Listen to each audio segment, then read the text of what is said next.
Prasad from the University of California, San Francisco. I've got a short video for you called How to Be a Good Intern, and this is by request. So July is upon us, and you're starting your intern year, and I know what you're thinking. How can I be the best possible intern I can be? And I'm just here to remind you of a few things. First of all, you got to remember, you're not a career intern. This is going to be a short blip in the rest of your life, and then you're going to go on to do bigger and better things. Never forget that. Intern is a temporary role. It's important to know that. Because if you had to choose, you want to be a good intern, but you really want to be a great resident, and you really want to be an outstanding attending. And if you had to choose among those three, being an outstanding attending is far more important to you in your career. Here I've shown in pie chart form, which is the favorite graph of researchers all around the world. I've shown how much time you're going to spend in each role. As you can see, intern is a small blip in your future career. Resident, it's 2-to-1. It's twice as large as your intern role. But being an attending is going to dominate your life. And if you have to be good at one of these three things, it's going to have to be being an attending. Why do I say that? I say that because intern skills are not the same as attending skills. They're really a different set of skills. There's some overlap, of course, but there's some notable differences, and I want to talk to you about those things. You are, of course, training to be an attending. Along the way, you have to be an intern.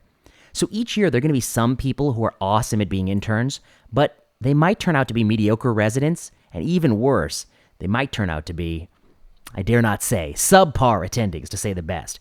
You don't want to be that person. If anything, you'd rather be somebody who hits your stride a little bit later, who becomes a terrific resident, and goes on to be a great attending.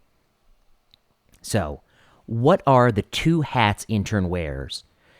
First, the first part of it being a great intern is knowing how to get things done.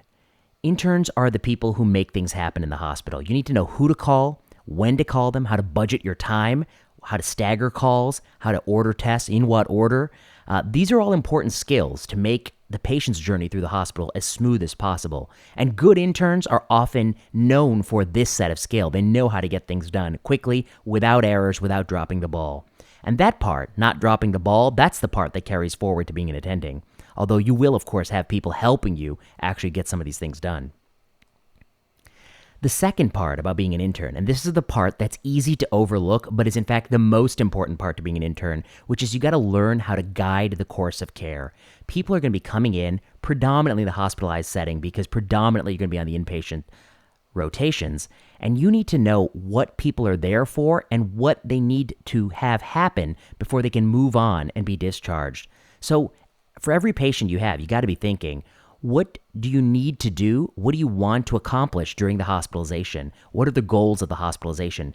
What are we looking for as a team? What do we need to see before discharge? What are the signs? When will we know the patient is ready to be discharged? And where will they go? What are the long-term health goals for this patient? What are we doing here? What is the goal of this hospitalization in the broader trajectory of that patient's life and well-being? What are we going to accomplish for this person? How are we going to bend that arc towards better health outcomes? What are we doing that moves them along that path? And what are we doing that will really transform the health outcomes? Specifically, what are the drugs, procedures, devices, surgeries that we're doing, and what's the evidence base for each of those things? That's really the second part about being an intern, the part that's easy to overlook, but that's the most important part. Those are the skills that are going to go carry forward.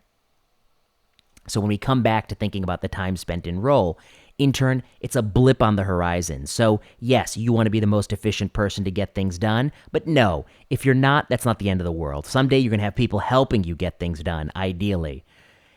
What you really want to know is how to manage the arc of illness and recovery and to think about the next steps in someone's lives, to know what's necessary and what's superfluous. That's really the lessons you need to learn in residency. And never forget that's what you're there for and that's what you're learning. So that's it, short video. If you like this, leave a comment, like, subscribe, and check out the podcast plenary session where I'm going to do a much deeper dive on topics than this.